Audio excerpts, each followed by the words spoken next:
जय गुरुदेव। प्रणाम सभी को। आद्यशक्ति वेब स्वाध्याय में आप सभी का हार्दिक स्वागत। आज बुधवार का दिन। आज के दिन हम लोग जो पढ़ते हैं वो है महापुरुषों का जीवन दर्शन। तो आज हम लोग पढ़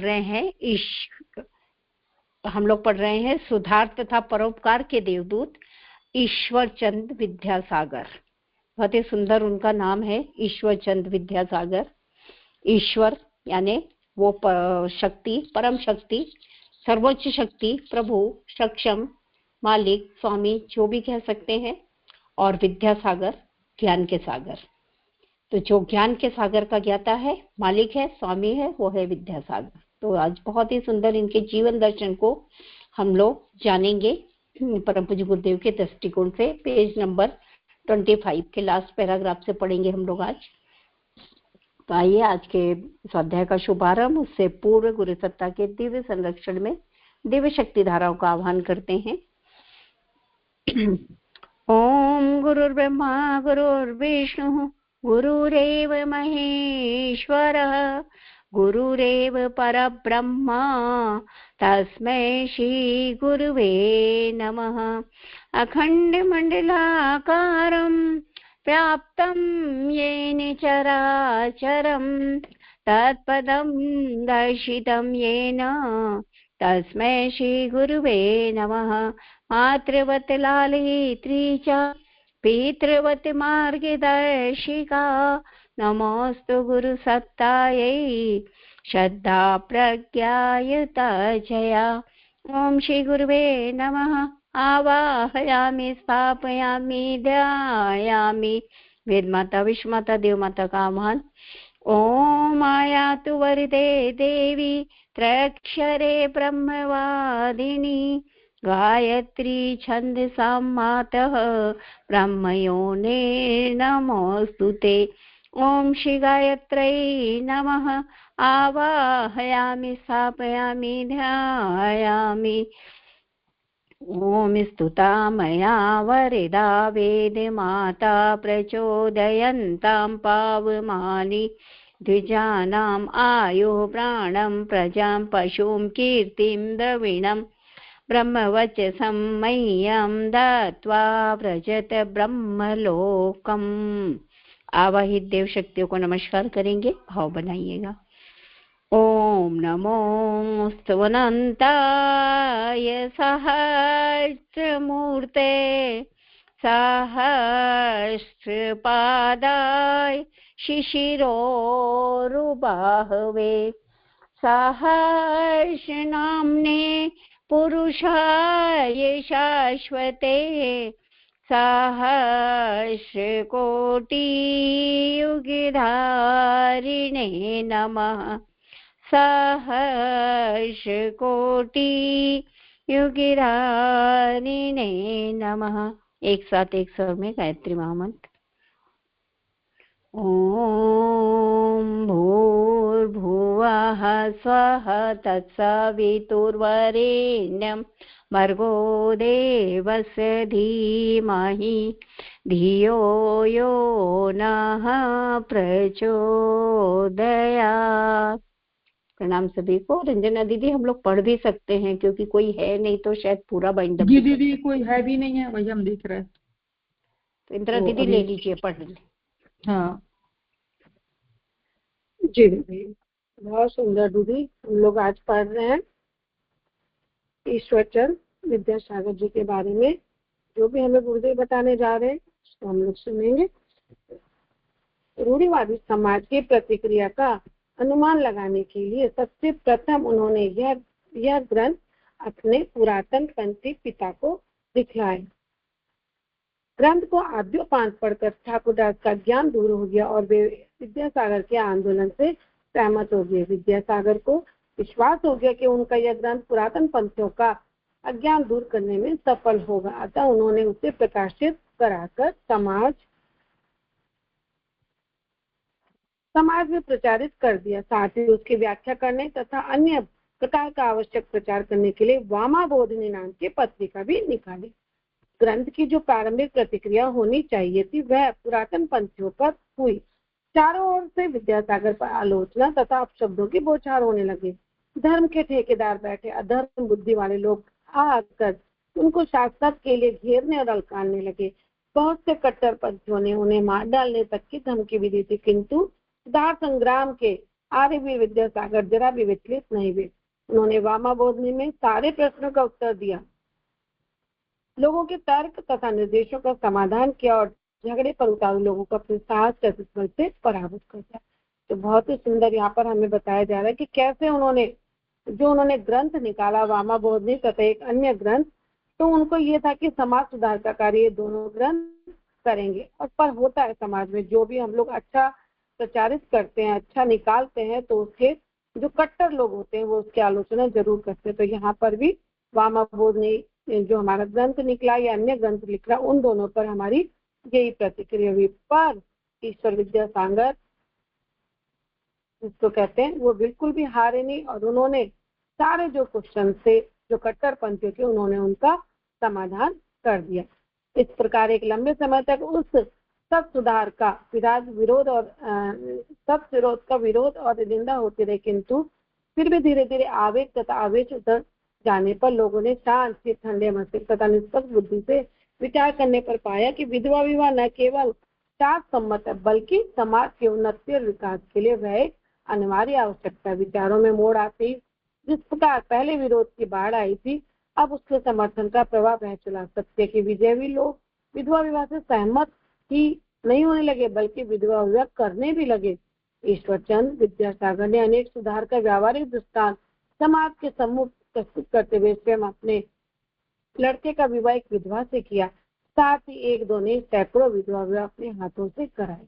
तो बहुत ही सुंदर, जैसे हम लोग सभी जानते हैं कि आर्य समाज ने भी विधवा विवाह या अन्य जो भी हमारी जो भी कन्या थी हमारे समाज में, उन सबको ढूंढने का प्रयास किया। तो ईश्वरचंद विद्यासागर ने सबसे पहला जो कदम उठाया विधवा विवाह के लिए, अपने बेटे का ही इस तरह से विवाह कर दिया ताकि समाज उन पर कोई आक्षेप न लगा सके।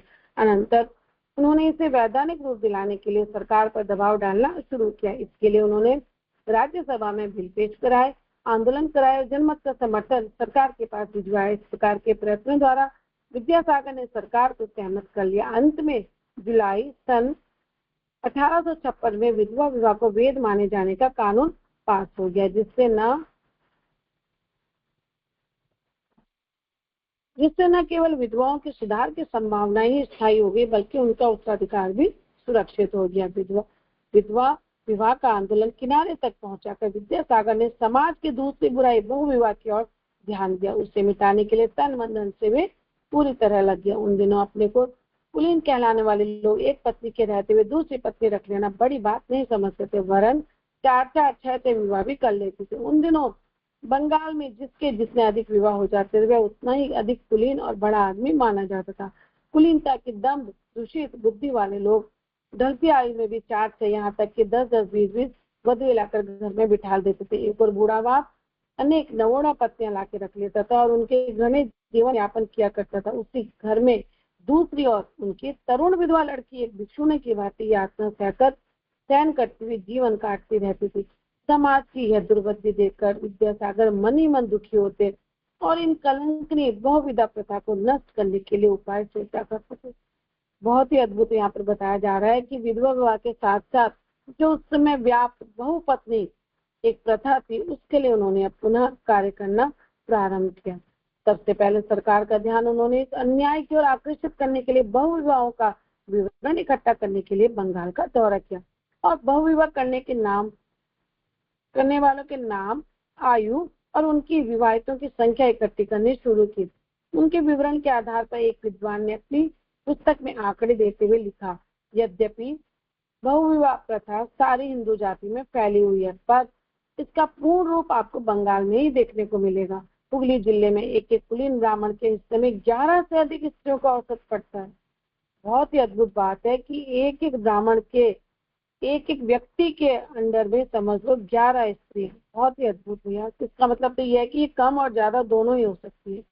इनमें सबसे अधिक विवाह करके अपनी कुलीनता की जिन्होंने रक्षा की थी, इनमें सबसे अधिक विवाह करके जिन्होंने अपनी कुलीनता की रक्षा करी, सब 55 वर्ष के थे, तब वे 70 विवाह कर चुके थे। शायद अपना शेष जीवन में 80 विवाह तक किए हो तो कुछ आश्चर्य नहीं। तो यहाँ पर बहुत ही आश्चर्य, जो हम लोगों ने कभी सुना भी नहीं होगा, कि इस प्रथा को इस प्रथा का अनुसरण करना एक कुलीनता, यानी एक माना जाए कि हम अपने आप को ग्रेट बता रहे, वो सब माना जा रहा था कि अधिक से अधिक जिसके विवाह होंगे वो अधिक कुलीन है, वो अधिक सभ्य है, इस तरह से माना जा रहा है। शायद अपने शेष जीवन में 80 वर्ष तक ही किए हो तो कुछ आश्चर्य नहीं। एक महाशय ने जिनकी उम्र 18 वर्ष की थी, 11 स्त्रियों के मस्तक में सौभाग्य सिंदूर भर चुके थे, यानी 18 वर्ष से खुद थे और 11 स्त्रियों के मस्तक, यानी 11 स्त्रियों से उन्होंने विवाह कर लिया। ऐसे ही एक व्यक्ति 20 वर्ष की अवस्था में 16 स्त्रियों को अपना चुके थे। बैरीसाल जिले में कलशकारी एक गांव है, वहां पर एक ईश्वर चंद्र मुखोपाध्याय नाम के एक व्यक्ति निवास करते थे। जिस समय ईश्वर चंद्र विद्यासागर ने बहुविवाह की सूचियां बनाई थी, उस समय उनकी अवस्था 55 वर्ष की थी और तब तक वे 107 विवाह कर चुके थे। पश्चात मृत्यु के समय तक तो उन्होंने कितनी स्त्रियों को सौभाग्यवती बनाया होगा, यह तो देव ही जाने। बहुत ही, जिसको कहते हैं कि कितनी कुप्रथा उस समय समाज में चल रही थी, इसका विवरण हम लोग देख रहे हैं कि किस तरह ईश्वर चंद्र विद्यासागर ने उस समय पूरा विवरण उन्होंने इकट्ठा किया और फिर बाद में उसको पेश किया। यह उस बहुविवाह के लिए विचार विवरण में से दिए गए कुछ आंकड़े हैं जो ईश्वर चंद्र विद्यासागर ने पूरे बंगाल में घूम घूम कर तैयार किए थे। इस बहुविवाह प्रथा से उत्पन्न होने वाली हानियों की ओर समाज का ध्यान आकर्षित करने के साथ ही उन्होंने कानूनी बल पाने के लिए सरकार में से अवैध घोषित किए जाने के लिए प्रार्थना पत्र किया, किंतु सती प्रथा तथा विधवा विवाह संबंधी कानून बन चुकने के कारण सरकार ने इतनी जल्दी तीसरा बहुविवाह संबंधी कानून बनाना उचित न समझा। उसे अपनी लौकिक अप्रियता का भय दिखने लगा था, अतः विद्यासागर की तत्संबंधी प्रार्थना पत्र अस्वीकृत कर दिया गया। श्री ईश्वरचंद्र विद्यासागर को प्रार्थना पत्र के अस्वीकृत हो जाने का दुख तो जरूर हुआ, किंतु उन्होंने हिम्मत नहीं हारी और जनमत का बल लेकर स्वयं जाकर इंग्लैंड में महारानी विक्टोरिया से मिलने पर बहुविवाह की बुराइयां बतलाने का निश्चय किया, किंतु उनकी यह इच्छा उनके मन में रह गई, क्योंकि 29 जुलाई 1859 में उनके अकस्मात उनकी मृत्यु हो गई। बहुत बड़ा कदम हमारे ईश्वरचंद्र विद्यासागर जी उठाने जा रहे थे बहुविवाह के लिए देश में, क्योंकि 2 कानून बन चुके थे, सती प्रथा और विधवा विवाह। तो इस समय सरकार, जो व्याप्त सरकार ब्रिटिश सरकार थी, उसने बहुविवाह संबंधी कानून बनाना उचित नहीं समझा, क्योंकि उनको था कि इससे जनता पूरा असमर्थन करेगी इसका। पर इन्होंने खुद सोचा कि चलो इंग्लैंड में महारानी विक्टोरिया के समक्ष ये कार्य किया जाए, परंतु ये बात उनके मन में रह गई, क्योंकि 29 जुलाई 1859 में उनका देहांत हो गया। पंडित ईश्वरचंद्र विद्यासागर ने जीवन भर समाज के हित के लिए जो सेवाएं प्रयत्न किए, जो कष्ट उठाए, उसने उन्हें भारत के ही नहीं संसार के महापुरुषों की सूची में उल्लेखित कर दिया। विद्यासागर जी न केवल विद्या के सागर थे, बल्कि महान गुणों के भी आगार थे। एक विख्यात पुरुष होकर भी वे किस सीमा तक सरल और सभ्य पुरुष थे, यह एक इसी घटना से विदित हो जाता है। अब यहाँ पर हमें आगे एक और घटना बताई जा रही है। एक बार एक युवक पंडित विद्यासागर से मिलने के लिए आने वाला था। वे उसे लेने के लिए स्टेशन पर पहुंचे। युवक अपनी छोटी सी अटैची लेकर गांव के स्टेशन पर उतरा और कुली कुली चिल्लाने लगा। इस छोटे से स्टेशन पर कुली कहाँ? पंडित विद्यासागर उनकी आवाज सुनकर उसकी ओर बढ़ गए। युवक ने उसे कुली समझकर अटैची देते हुए कहा, मुझे पंडित ईश्वरचंद्र विद्यासागर के घर पहुंचा दो। विद्यासागर ने साधारण भाव से अटैची ले ली और उसके साथ चल दिए। घर जाकर उन्होंने अटैची रख दी और कहा, यह उन्हीं व्यक्ति का घर है जिससे आप मिलने के लिए आए। युवक कुछ पैसे निकालकर उन्हें देने लगे। इस पर विद्यासागर ने हंसते हुए कहा कि आप हमारे मेहमान हैं, आपसे पैसे लेना हमारा धर्म नहीं। मेरी मजदूरी यही है कि अपना काम आप करने का अभ्यास डालो। युवक को जब पता चला कि यही विद्यासागर है, तब उनके पैरों में पड़कर वो क्षमा मांगने लगे। बहुत ही एक बिल्कुल उसको कहते हैं संत महात्मा वाली बात कि अपना काम खुद करना चाहिए। इस तरह उन्होंने, जो उनके पास मिलने के लिए आया था एक आगंतुक, उनको उन्होंने विद्यासागर जी ने समझा दिया। विद्यासागर ने न केवल तन ही बल्कि अपना सब धन भी जन सेवा में लगा दिया। उन्होंने विलायत में कष्ट उठाते हुए बंगाल के महाकवि श्री मधुसूदन दत्त को लगभग 5-6 हजार रुपया भेजकर 2 बार सहायता की। इसी प्रकार एक गरीब ब्राह्मण का मकान नीलाम होने से बचाने के लिए स्वयं जाकर उसके नाम से 2400 रुपये अदालत में जमा कर दिए, किंतु इतना बड़ा उपकार करने पर भी उन्होंने अपना नाम उस ब्राह्मण पर प्रकट नहीं किया। इतना ही नहीं, ईश्वरचंद्र विद्यासागर ने न जाने कितने निर्धन विद्यार्थियों की अपने पास से सहायता देकर उच्च शिक्षा दिलाई और अनाथ विधवाओं और बालकों की सहायता करी। उन्होंने जीवन में जो कुछ कमाया उसका बहुत कम भाग अपने खर्चे में लगाकर शेष सारा धन परोपकार भी लगा दिया। विद्यासागर ने न केवल रोगियों की सहायता के लिए औषधालय ही खोला था, बल्कि स्वयं गरीबों का उपचार अपने हाथों से किया। पंडित ईश्वरचंद्र विद्यासागर कितने दयालु गरीबों की सेवा करते थे, इसका प्रमाण उनके जीवन में पग पर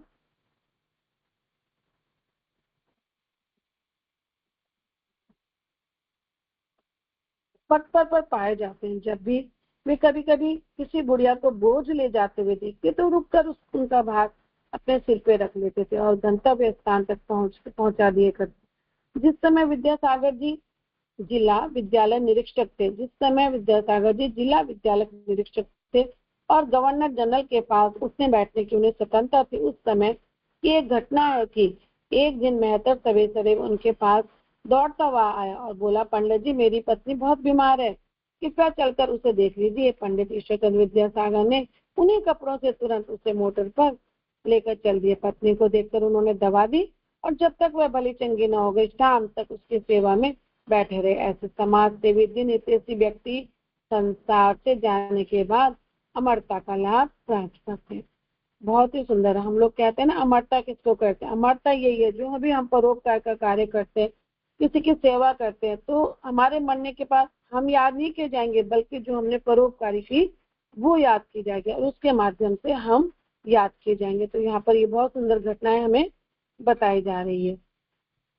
पंडित ईश्वरचंद्र विद्यासागर केवल एक समाज सुधारक ही नहीं थे, बल्कि वे एक विद्वान साहित्यकार और पत्रकार भी थे। उन्होंने बेताल पंच, विशंति, बंगाल का इतिहास, जीवन चरित्र, शिशु रिजु पाठ, उपक्रमणिका तथा व्याकरण कौमुदी नामक अनेक साहित्यिक तथा शास्त्रीय ग्रंथ लिखने के साथ संस्कृत नाटकों के आधार पर शकुंतला तथा सीता वनवास नामक नाटकों का प्रेरण किया। इतना साहित्य लिखने के अतिरिक्त उन्होंने सोम प्रकाश, हिंदू पैट्रियट तथा बौद्धनी नामक अनेक बंगला और अंग्रेजी के पत्र पत्रिकाएं निकाली थी और उनका संपादन भी किया।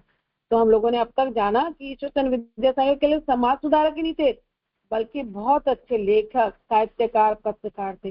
जीवन भर उन्होंने जो भी कमाया वो सब उन्होंने सबकी सेवा में, शिक्षा की उन्नति के लिए, इन सब के लिए लगा दिया। तो उन्होंने यहाँ बहुत सारी पुस्तकें लिखी, बहुत सारे ग्रंथ लिखे और सबसे बड़ी बात जो भी पत्रिकाएं निकाली उनका संपादन किया। और खाली हिंदी भाषा में उन्होंने पुस्तकें नहीं लिखी, बल्कि अंग्रेजी और बंगला में भी उन्होंने पत्रिकाएं निकाली। पंडित ईश्वरचंद्र विद्यासागर जी ने जो भी साहित्य लिखा हुआ है सब जनता के लाभ और हित की भावना से लिखा। जिस प्रकार अपने पद का लाभ उठाने का प्रयत्न नहीं किया, उसी प्रकार साहित्य को भी लाभ का साधन नहीं बना। वे साहित्य के संबंध में भी हमेशा निर्लोभ और निष्प्रही रहे। यहाँ पर बहुत सुंदर हमें बताया गया कि उन्होंने हमेशा जो भी उन्होंने अपनी पद का भी उन्होंने कभी लाभ नहीं उठाया, कोई अनुचित उपयोग नहीं करा। उसी तरह उन्होंने जो भी लिखा उसका भी उन्होंने कभी उसको, जिसको कहते हैं हम लोग, धन प्राप्ति का साधन उन्होंने नहीं बना। जो भी लिखा वो समाज को समर्पित करते हुए भाव से लिखा और समाज सुधारक के नाम पर सब कुछ लिखा ताकि समाज की कुरीतियों का विनाश हो। जिस समय बंगला साहित्य के उत्थान, बंगाल की शिक्षा देने योग्य, लिखवाने और पुस्तकों के पाठ्यक्रम के चुनने के लिए सेंट्रल टेक्स्ट बुक कमेटी नाम से एक समिति गठित की गई थी। उस समय शिक्षा विभाग के एक डायरेक्टर श्री एटकिंस साहब ने पंडित ईश्वरचंद्र विद्यासागर को भी सदस्यता के लिए आमंत्रित किया, किंतु उन्होंने इस समिति में शामिल होने से इनकार कर दिया। कारण पूछने पर उन्होंने एटकिंस साहब को पत्र में लिखा, मुझे खेद है कि मैं आपकी उस पुस्तकें चुनने वाली कमेटी में शामिल नहीं हो सकता, किंतु इसके दो तीन बहुत महत्वपूर्ण कारण है। सबसे पहला कारण यह है कि मैं स्वयं पुस्तकों का लेखक हूँ। हो सकता है कमेटी में रहकर मुझे अपनी पुस्तकें स्वीकृत कराने का लोभ हुआ है। इसे मैं अपने आचरण के लिए बड़ा कलंक समझता हूँ। यद्यपि जहाँ तक मुझे अपने पर विश्वास है, मैं किसी भी स्थिति में व्यक्तिगत स्वार्थ से बचा रह सकता हूँ, तथापि अपने को अकारण ही किसी परीक्षा में डालना मैं किसी प्रकार से ठीक नहीं समझता। मानवीय प्रवृत्तियों पर अधिक विचार करने से कभी धोखा हो सकता है। यह बड़ी कमजोर और चिकने पैर वाली होती है, किस समय यह दृढ़ रह सकती है, किस समय कहाँ फिसल सकती है, इसके विषय में विश्वास पूर्वक कुछ नहीं कहा जा सकता। इनकी ओर से मनुष्य को सदा सावधानी रहना चाहिए।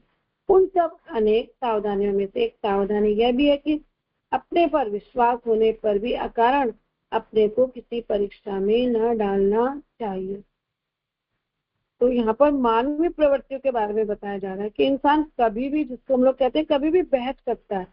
तो ये अपनी परिस्थितियां वैसे करना ही नहीं चाहते थे ईश्वरचंद्र विद्यासागर कि मैं अपने व्यक्तिगत स्वार्थ में अचानक मैं उसमें लिपट जाऊं।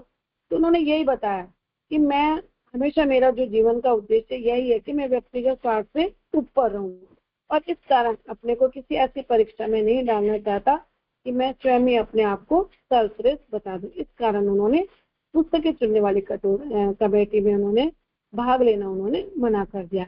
दूसरी बात यह है कि पुस्तकों के गुण-दोषों पर कमेटी जिस सरकारी दृष्टिकोण से विचार करेगी, उससे एक ग्रंथकार की स्थिति में मेरा आदर्शों से टकराव हो सकता है।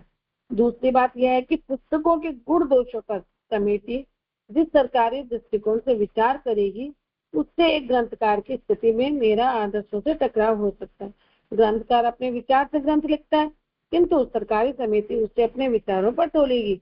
ऐसी स्थिति में अन्य सदस्यों से मेरा मतभेद भी हो सकता है, जिससे समिति के कार्य में गतिरोध उत्पन्न हो सकता है। तो बिल्कुल एक सच्चाई वाली बात यहाँ पर बताई जा रही है कि कभी भी वो खुद ही एक साहित्यकार थे, उन्होंने समाज सुधारक थे।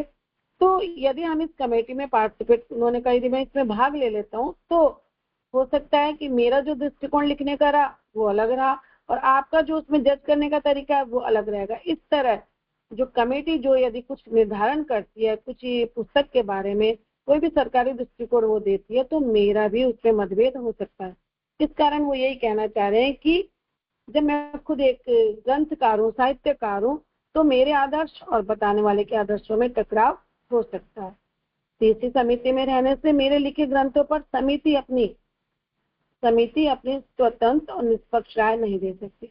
अब तीसरी बात बहुत सुंदर कि मेरे लिखे ग्रंथों पर समिति अपनी स्वतंत्र निष्पक्ष राय नहीं दे सकती। चौथी बात यह है कि यदि समिति ने मेरा या कोई ग्रंथ पाठ्यक्रम के लिए चुन भी लिया, तो जनता में कदाचित ही कोई ये विश्वास करे कि मेरे चुने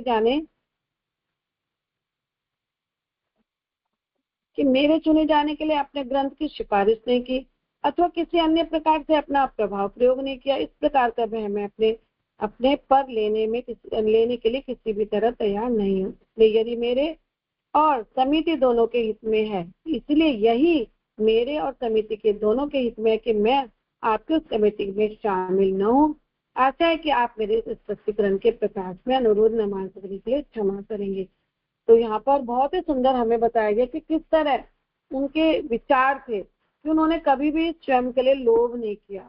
उनका व्यक्तित्व इस तरह इतना प्रभावशाली था कि उन्होंने अपने प्रभावशाली वक्तव्य से कमेटी को भी संतुष्ट किया कि मैं अपने स्वार्थ के लिए, मैंने जो लिखा हुआ मैं उसके लिए भी राय नहीं दे सकता, और मैं दूसरे का जो लिखा हुआ उस पर भी आक्षेप नहीं दे सकता। कमेटी जो कहेगी मैं उस पर भी अपनी सहमति असहमति नहीं दे सकता। तो इस तरह उन्होंने सारे स्पष्टीकरण दिए। इन सब बातों से स्पष्ट है कि पंडित ईश्वरचंद्र विद्यासागर अपने संपूर्ण जीवन में सर्वथा निष्पक्ष, निरपेक्ष और निष्कलंक रहने का प्रयत्न करते थे। इस चारित्रिक महानता के लिए कोई भी त्याग करने को तत्पर रहा करते थे। न केवल सामाजिक अपितु पारिवारिक जीवन में भी पंडित ईश्वरचंद्र विद्यासागर उसी प्रकार से उदार और दयालु रहा करते थे। वे कई भाई थे, लेकिन उनको छोड़कर किसी भाई की स्थिति अच्छी नहीं थी। सबके परिवार हो जाने पर पैतृक घर में गुजारा कठिन हो गया था। आवश्यकता इस बात की थी कि सबके लिए अलग अलग निवास की व्यवस्था की जाए, किंतु न तो भाइयों की स्थिति ऐसी थी, न पिता की आर्थिक दशा अच्छी थी जिससे कि इस आवश्यकता की पूर्ति हो सकती। अतः सभी लोग चिंतित और परेशान रहने लगे। यहाँ पर बताया गया कि किस तरह उनके जो भाइयों थे उनकी आर्थिक व्यवस्था अच्छी नहीं थी, किंतु उदार मना विद्यासागर ने सबकी चिंता दूर कर दी। उन्होंने सबको सांत्वना देते हुए कहा कि आप लोगों में से कोई भी चिंता न करे, आप सबका कष्ट हमारा कष्ट है, हमारे पास जो कुछ है वह सब आप लोगों का है। भाई भाई में कोई अंतर नहीं होता। मैं उन व्यक्तियों में से नहीं हूँ जो अपने भाइयों की उन्नति देख के जलते हैं, उनका कष्ट देखकर प्रसन्न होते हैं। ऐसे निकृष्ट मन वाले लोगों को मैं पशु से भी गिरा हुआ व्यक्ति समझता हूँ। नहीं, मैं उन मिथ्या व्यक्तियों में से हूँ जो अपने मान प्रतिष्ठा के लिए समाज में बड़े परोपकार का काम करते, किंतु परिवार और परिजनों के बीच संकीर्ण बने रहते हैं। अपने इस कथन का पालन करते हुए विद्यासागर जी ने अपने सभी भाइयों के लिए अलग अलग मकान बनवा दिए, किंतु दीदी अब यहाँ पर हमें ये देखने को मिला कि किस तरह उनकी जो परिवार की स्थिति थी और उन्होंने किस तरह अपने जो भाइयों की है उनको सभी को पृथक पृथक मकान देकर, यानी सबकी तंगी में, सबकी गरीबी में, सबके लिए जिसको कहते हैं दया सहानुभूति उनके मन में थी, इस तरह उन्होंने सबकी सहायता करी। परिवार की नहीं, समाज की नहीं, बल्कि देश के प्रति जो भी कुरीतियां थे उन सब के प्रति उन्होंने कार्य करा। ऐसे हमारे ईश्वरचंद विद्यासागर थे। दीदी लास्ट का पेज इसमें नहीं है मेरी, मैं ले लेती हूँ रंजना दीदी। जी दीदी। अपने इस कथन का पालन करते हुए विद्यासागर जी ने अपने सभी भाइयों के लिए अलग अलग मकान बनवा दिए, किंतु आप स्वयं पिता के उस पुराने मकान में ही रहते थे। इतना कमाने और दूसरों पर खर्च करने वाले ईश्वरचंद विद्यासागर अपने लिए एक अच्छा मकान न बनवा सके। यह उदारता और यह त्याग सच्चे लोक सेवक का एक महान लक्षण है। कितनी बड़ी बात है कि उनके भाइयों के पास चूंकि कोई भी इतना संपन्न नहीं था और ये तो विद्वान थे और अच्छा खासा इनको कॉलेज में जॉब भी था, तो आर्थिक रूप से ये ठीक ठाक थे। तो इन्होंने यही किया कि सभी भाइयों के लिए मकान बनवा दिया। उनका कोई चिंता की बात नहीं, और भाई भाई अलग नहीं होते। और खुद कहाँ रहे, खुद उसी घर में रहे, अपने पिता के पुराने घर में। और उन्होंने अपने लिए कोई एक अच्छा मकान नहीं बनवाया। तो ये क्या है, उनकी उदारता है, उनका त्याग है। और यहाँ गुरुदेव कहते हैं कि जो सच्चा लोक सेवक होता है यही उनका महान लक्षण होता है कि वो अपने लिए नहीं जीते, वो दूसरों के लिए करते हैं, त्याग कर देते हैं, उदारता उनके अंदर होती है। ऐसे ही सच्चे लोक सेवक कहे जाते हैं। विद्यासागर की दान और उदारशीलता को देखकर बहुतों ने उन्हें धनवान समझा और ऐसा प्रसिद्ध भी कर दिया। चोर डाकू तो ऐसी खबरों की तलाश में ही थे। अतः एक रात धन के लोभ में डाकुओं के एक जत्थे ने उनके घर पर हमला कर दिया। सारा परिवार भयभीत होकर किम कर्तव्य विमूढ़ हो गया, किंतु किसी की समझ में न आया कि क्या किया जाए। किंतु विद्यासागर ने अपना साहस नहीं खोया। उन्होंने परिवार के लोगों को एक गुप्त द्वार से दूसरी ओर निकाल दिया और अपना भाला लेकर डाकुओं के दल का सामना करने पर तुल गए। पंडित विद्यासागर और डाकू दल में बड़ी देर तक जद्दोजहद होती रही। तब तक उनके परिवार वालों ने बाहर जाकर गांव वालों को खबर कर दी। तमाम लोग आ गए और डाकुओं को भागना पड़ा। इस संघर्ष में पंडित ईश्वरचंद को चोट तो लगी, किंतु उन्होंने दुष्टों को अपने मौलिक मंतव्य में सफल न होने दिया। ऐसे परोपकारी, साहसी और दयावान विद्यासागर थे जिन्हें पाकर न केवल बंगाल अथवा भारत ही बल्कि सारी मानवता धन्य हो गई। पंडित ईश्वरचंद विद्यासागर मानवता की एक पूरी तस्वीर और आदर्श की जीती जागती मूर्ति थे। जब तक जिस देश समाज में ऐसे परोपकारी आदर्श पुरुष उत्पन्न होते रहेंगे, वह देश एवं समाज चिरकाल तक समुन्नत एवं गौरवशाली बना। बहुत सुंदर अंत में गुरुदेव ने उनके बारे में लिखा कि वो ऐसे परोपकारी थे और साहसी भी थे, साथ ही साथ दयावान तो थे ही, परोपकारी थे ही। हम पूरा उनका चरित्र पढ़ते आ रहे हैं, उसमें उनकी परोपकार को, उनकी दया को हम लोगों ने स्पष्ट पढ़ा। लेकिन अंत में जो गुरुदेव ने एक उनकी जीवन की घटना जो यहाँ पर बताई कि जब उन्होंने अपने भाइयों के लिए मकान बनवाया तो सबके मन में ये बात आई कि ये निश्चित ही बहुत पैसे वाले हैं, इनके पास बहुत पैसा है। और डाकुओं ने उन पर हमला भी किया, क्योंकि वो तो इसी इंतजार में रहते हैं डाकू लोग। पर वो घबराए नहीं, उन्होंने अपने परिवार को बाहर निकाला किसी गुप्त दरवाजे से, और उसके बाद खुद खड़े हो गए भाला लेकर और डाकुओं का सामना किया। डाकू सफल नहीं हो पाए, वो लड़ते रहे, उनको चोट भी लगी, परंतु उन्होंने जो है अपना धन लुटने से बचा लिया। तब तक बाहर से गांव के लोग भी आ गए, उनके परिवार वाले लेकर आ गए।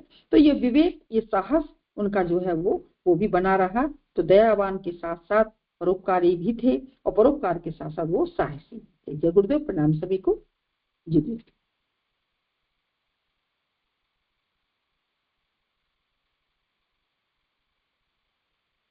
रीता दीदी, रीता दीदी। हाँ दीदी से बाइंड अप कर दीजिए ना पूरा। जी दीदी, आइए। हाँ हाँ दीदी आप। जी जी जी। तो हम लोगों ने आज पंडित ईश्वर चंद्र विद्यासागर को जाना, सुधार और परोपकार के देवदूत। सुबह मंदाकिनी से ये शुरू हुई थी और अभी आद्य शक्ति में ये पूर्ण हुई।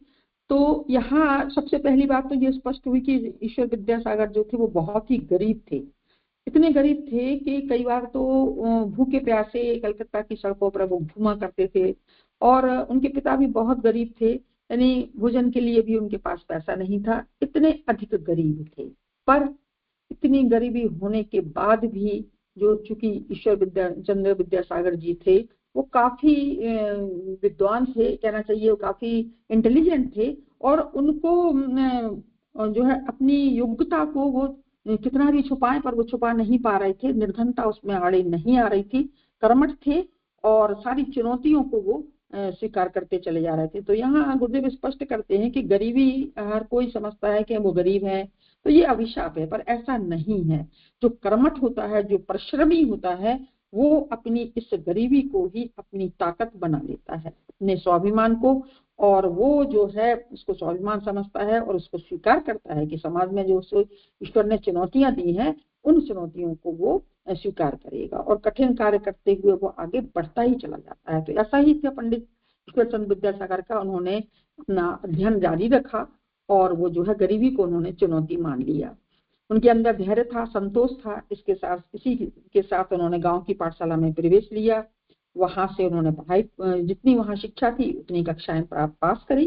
प्रथम श्रेणी से पढ़ते थे, पर आगे पिता के पास पैसा नहीं था। पर पिता के मन में ये बात तो थी कि बालक जो है वो बुद्धिमान है पर मैं सक्षम नहीं हूँ। बड़ा कष्ट था उनके पिता को भी। तो इसकी वजह से उन्होंने जो है एक ठाकुरदास जी थे, वो उनकी जो उनके पिता का नाम था, तो वो उन्होंने जो है अपने जो मालिक थे जगदुर्लभ, उनसे अपनी बात कही और ये बात बताई भी कि उनका बच्चा जो है वो पढ़ने में बहुत बुद्धिमान है पर उनके पास साधन नहीं है, पैसा नहीं है। तो फिर ठाकुरदास जी के पुत्र की प्रगति को जब जगदुर्लभ जी ने देखा तो उन्होंने सहायता करने की बात कही।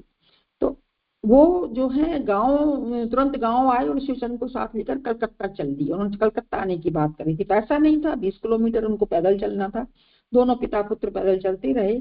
बालक सिर्फ 8 वर्ष का था, पर पिता जो थे वो उनको बातें करते रहे, शिक्षा की उपयोगिता बताते रहे और जो मील के पत्थर थे उनको दिखाया। वो इंग्लिश में लिखे हुए थे, इनको बंगाली आती थी क्योंकि बंगाल के थे और इंग्लिश वो नहीं जानते थे, पर वो मील के पत्थरों को वो देखते रहे, पढ़ते रहे, अपने हृदय में उतारते रहे।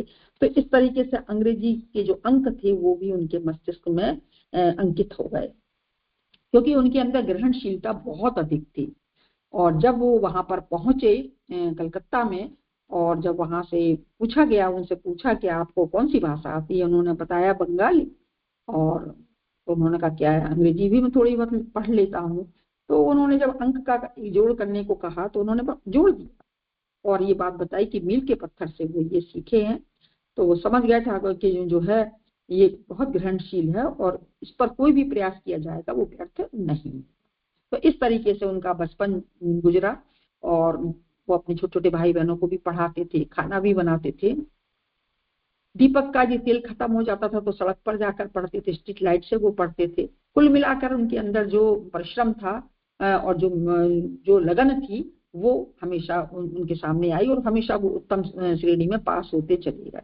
6 महीने में ही उन्होंने कॉलेज की परीक्षाएं पास करी। 19 वर्ष तक पहुंचते पहुंचते वो सर्वोत्तम विद्यार्थी बन गए। व्याकरण, साहित्य, अलंकार, यह सारी चीजें जो है उनको ग्रंथ थे, ये मेघदूत, शकुंतला, ये उन्हें कंठस्थ थे। एक बार दो बार वो किसी भी श्लोक को पढ़ते थे तो वो उन्हें याद हो जाता था। उनको छात्रवृत्ति भी मिलने लगी और उस छात्रवृत्ति के सहारे वो आगे अपना शिक्षा को ग्रहण करते रहे। और उस छात्रवृत्ति में भी वो उन बच्चों को, उन बालकों को जो गरीब थे, जो जिनके पास वस्त्र नहीं थे तो उनकी भी सहायता करते थे, और अपने जो सहपाठी थे उनको भी पढ़ाया करते थे, कमजोर विद्यार्थियों को भी पढ़ाया करते थे। यानी अपनी कितनी मतलब बड़ी बात है दानवीरता की। जो छात्रवृत्ति मिलती थी वो खुद गरीब थे, पर उस छात्रवृत्ति में से भी बचा बचा कर वो शेष गरीब लोगों की जो है वो सहायता करते थे। और इस तरह से दर्शन शास्त्र में उन्होंने योग्यता प्राप्त की, वेदांत में की, और इसकी प्रतियोगिता में भी उनको बहुत नगद पारितोषिक मिला। नहीं, उनको पैसा फिर मिलता ही चला गया। उम्र कितनी सी थी, 19-20 साल की। सभी संस्कृत कॉलेज की सारी शिक्षा उन्होंने आत्मसात कर ली। अब जिन्होंने उनकी सहायता की थी उन्होंने उनको संस्कृत विद्यालय में ही पढ़ाने की बात करी थी, क्योंकि उनको ये डर था कि कहीं पढ़ करके ये भी क्लर्क की जॉब करके और जो उद्देश्य है इनको पढ़ाने का, जो ज्ञान की ज्योति जलाने का, तो ये नहीं कर पाएंगे। तो इस तरीके से इनको यह अपनी शिक्षा इनकी संस्कृत में ही होनी चाहिए, और उन्होंने भी यही किया, समग्र शिक्षा का आत्मसात किया। उसके बाद ज्ञान की ज्योति जलाने के लिए वो प्रचार प्रसार में लग गए। तो ऐसी स्थिति में एक कॉलेज था, उस कॉलेज के प्रिंसिपल मार्शल थे, उन्होंने इनको परखा और वहां चूंकि एक पद खाली था प्रधान पंडित का, और उनसे अनुरोध भी किया, पर उन्होंने मना किया कि मेरा कर्तव्य क्या है, राष्ट्रीय कर्तव्य है, मैं व्यक्तिगत लाभ के लिए मैंने योग्यता नहीं ली, मैं जो हूँ जन समाज के लिए अपनी शिक्षा का प्रकाश को फैलाऊं। फिर उनको समझाया, किसने, मार्शल ने समझाया कि आप ठीक है विद्या प्रसार करें, आपके बहुत अच्छे विचार हैं, तो ये सब स्कूल कॉलेज के माध्यम से भी तो होगा, आप उसमें रहें और संशोधन करें, यदि कोई कमी दिखती है उनका सुधार करें। बाहर आप जितना आवश्यक समझते हैं उतना आवश्यक शिक्षक संस्थाओं में भी अच्छा शिक्षक मिलना भी आवश्यक है। उनकी बात समझ में आई और उन्होंने ये पद स्वीकार कर लिया। तो सबसे पहले तो उन्होंने जो देखा कि जो कॉलेज था उसमें सभी जातियों के बच्चों को सुविधा नहीं मिलती थी और वहाँ विशिष्ट जातियां ही थी, तो उन्होंने देखा कि इससे तो बहुत समाज के बहुत से जो है बच्चे वो शिक्षा के लाभ से अधूरे रह जाएंगे। और फिर उन्होंने इसमें ही काम किया। सबसे पहले उन्होंने इस बात का प्रतिबंध हटाया कि यहाँ पर जो है हर व्यक्ति को, हर बच्चे को एडमिशन मिलना चाहिए। पहले तो उनका विरोध हुआ, पर वो दृढ़ निश्चय में लगे रहे, वो बिल्कुल विचलित नहीं हुए। और जो जन समूह था वो तो निश्चित ही इसके लिए उनका विरोध कर ही रहा था, खासकर वो लोग जो उच्च जाति के थे, पर उन्होंने धीरे धीरे उसमें लगे रहे, क्योंकि राजा राममोहन राय जैसे सुधारक का उदाहरण उनके सामने था, और इसलिए उन्होंने बिल्कुल किसी की बात पर ध्यान नहीं दिया। और सबसे पहले उन्होंने प्रबुद्ध वर्ग को सहमत करा, क्योंकि ये वर्ग जब सहमत हो जाएगा तो जन समुदाय भी सहमत हो जाएगा, और धीरे धीरे ये प्रतिबंध हट गया। तो इस तरीके से एक समाज के सुधार में उनका एक प्रथम कदम जो था कि शिक्षा हर व्यक्ति को मिलने लगी, उस कॉलेज में एडमिशन सब किसी को मिलने लगा। उनकी मासिक वेतन भी बढ़ गया, 150 से 300 हो गया। और अब वहाँ एक और नियम था उस टाइम में कि जो इंग्लैंड से जो अंग्रेज लोग थे वो भारत में आते थे, सिविल सर्विस के लिए भेजे जाते थे, क्योंकि अंग्रेजों का शासन था। और वहाँ जो भी ऑफिसर रैंक पर जो भी नियुक्त किए जाते थे हमारे देश में, वो सब अंग्रेज होते थे, और हम लोगों को अगर कोई जॉब मिलता था तो सिर्फ क्लर्क का मिलता था। इसीलिए भारतीय जो है वो हमेशा क्लर्क ही बनकर रह गए, क्योंकि उनकी शिक्षा दीक्षा इसी तरीके की कराई जाती थी।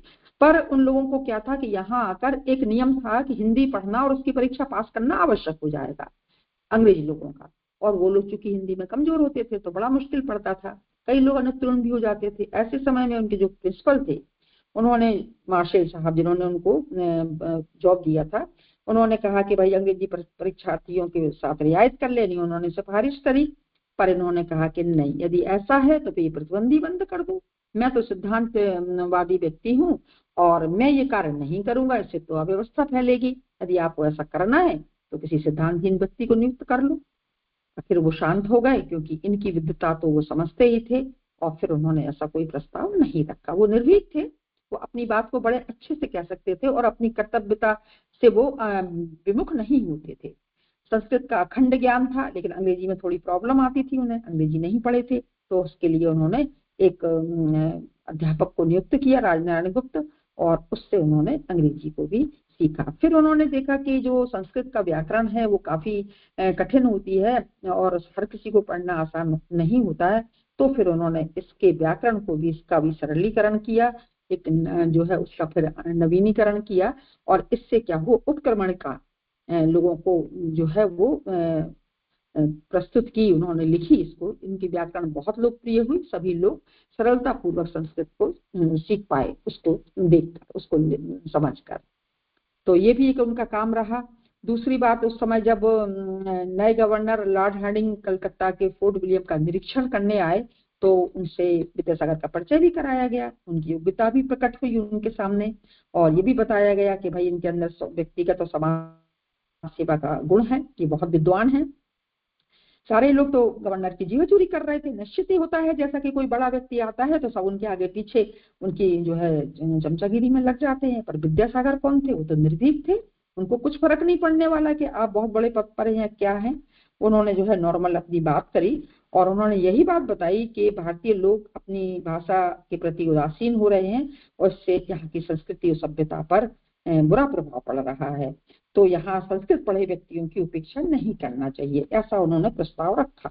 तो लॉर्ड हार्डिंग भी उनकी इस निर्भीकता से, इस निष्ठल देशभक्ति से प्रभावित हुए, और संस्कृत कॉलेजों में जो शिक्षा प्राप्त किए व्यक्ति थे, तरुण थे यानी युवक थे, तो उनके लिए उन्होंने क्या किया कि बहुत सारे स्कूलों, 101 स्कूल, बंगला स्कूल खोले, और जिसकी योजना उन्होंने बताई, और बताया कि इसमें वही शिक्षक नियुक्त होंगे जो संस्कृत कॉलेज से पढ़े होंगे। इस तरीके से वो उन्होंने इस बात को स्वीकार भी किया, और साथ ही साथ उन्होंने ये कहा कि इसकी देखरेख आप ही करेंगे। क्यों, ये तो बहुत बड़ी बात थी, 101 बंगला स्कूल खोले गए, और उसमें वो युवक जो कि बेरोजगारी से ग्रस्त थे, जो कि संस्कृत कॉलेज से पढ़े थे, उनको वहां पर रोजगार भी मिल गया। तो ये बहुत बड़ी सेवा थी उनकी, बहुत महत्वपूर्ण सेवा थी, और इसमें इनको मतलब सफलता मिली। बाद में कई लोगों ने इनसे कहा भी कि तुम दोनों काम कैसे कर पाओगे, ये भी देखोगे और अपना जॉब भी करोगे। तो उन्होंने कहा कि नहीं, हम कर लेंगे, और हमें जो है समाज के लिए यदि मेहनत करनी पड़ेगी तो हम पीछे नहीं हटेंगे। तो सबने कहा अरे तुम उनसे कुछ और भी मांग लेते, तरक्की भी मिल जाती तुमको, पर उन्होंने कहा कि नहीं, हमको इस तरीके की जो है तरक्की नहीं चाहिए, हम तो अपने महान उत्तरदायित्व को पूरा करने के लिए खड़े हैं, हमें अपने परिश्रम और अपने जिसके लिए आत्मविश्वास की आवश्यकता है उसे मैं अनुभव करता हूँ, और मेरी जो निहित शक्तियां हैं वो उन पर पूरा निष्ठा और पूरा मेरा विश्वास है। तो इन 101 स्कूलों की योजना को वो उन्होंने विश्वास रखा कि वो सफलतापूर्वक निभा पाएंगे, और उन्होंने ये भी कहा कि यदि मैं अपने कर्तव्य पालन में असफल रहूंगा तो फिर मैं जो है इसको छोड़ दूंगा, किसको, अपनी सर्विस को छोड़ दूंगा, क्योंकि उन्होंने जो है अपना हित नहीं चाहा, उन्होंने समाज के हित के लिए अपनी इस सुविधा को, यानी उनको 500 रुपए या 300 रुपए उनको जो मिलता था उसके लिए उन्होंने उसको तिलांजलि दे दी, और वो जो है अपना देश का कार्य, देश के लिए, वो समाज के लिए, वो 101 स्कूलों की देखरेख के लिए वो लग गए। उसके बाद उन्होंने स्कूल की स्थापना के बाद बंगाल का दौरा किया और देखा कि जहाँ पर पिछड़े लोग हैं, जहाँ पर निरक्षरता है, वहाँ पर गरीब हैं, और ऐसे विद्यार्थियों को अधिक से अधिक सुविधा भी मिल सके इन स्कूलों में, उनका शिक्षा शुल्क भी रियायत कर दिया, छात्रवृत्तियां की व्यवस्था भी कराई, यानी गरीब लोग हैं उनके बच्चे भी वहाँ पढ़ पाए। इन स्थापित स्कूलों में संस्कृत कॉलेज की परीक्षाएं पास किए व्यक्तियों को ही अवसर दिया गया, उनको ही नियुक्ति वहां पर मिली। शिक्षा प्रसार के इस कार्य के बाद जो है विद्यासागर ने बंगाल के संपूर्ण भारत में विख्यात कर दिया, यानी ऐसा नहीं कि सिर्फ बंगाल में ही, उन्होंने संपूर्ण भारत में इसको स्थापित कर दिया। और इसके बाद से जब उन्होंने ये सब देखा कि चूंकि वो ये कार्य अच्छे से नहीं कर पा रहा है, कि कॉलेज का भी देखना है, शिक्षा प्रसार का भी, तो उन्होंने फिर जो है कॉलेज का की सेवा से त्याग पत्र दे दिया। बहुत लोगों ने उनकी खिल्ली भी उड़ाई, कितनी अच्छी नौकरी को छोड़ रहे हो, पर उन्होंने कहा कोई बात नहीं, आर्थिक कठिनाई होगी, मैं कर लूंगा कोई छोटा मोटा काम और किसी तरीके से अपना जीवन यापन कर लूंगा। गांव-गांव में घूमे, नव स्थापित स्कूलों की स्थापना के लिए प्रेरित किया, छोटी छोटी पाठशालाएं भी खोली, और क्योंकि उन्होंने तो अपने छात्र जीवन में बहुत गरीबी उन्होंने देखी थी, और जितना पुरस्कार उन्हें मिला था उससे भी वो गरीबों की सहायता करते थे। अब जितना धन उनके पास था वो उन्होंने लगा दिया, फिर धीरे धीरे बचा हुआ धन भी समाप्त हो गया, ऋण आ गया उनके ऊपर, अब समझ में नहीं आ रहा था क्या किया जाए। ऐसे समय में एक कॉलेज में एक शिक्षक का पद रिक्त हुआ, उन्होंने सोचा चलो इसमें हम जॉब कर लेते हैं।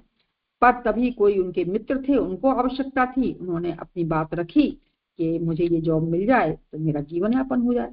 फिर उनका परोपकार उनके ऊपर आया, उन्होंने उनको जो है इस जॉब को कर लेने दिया और स्वयं जो है वो इसमें तिलांजलि दे दी अपने स्वार्थ को। क्यों?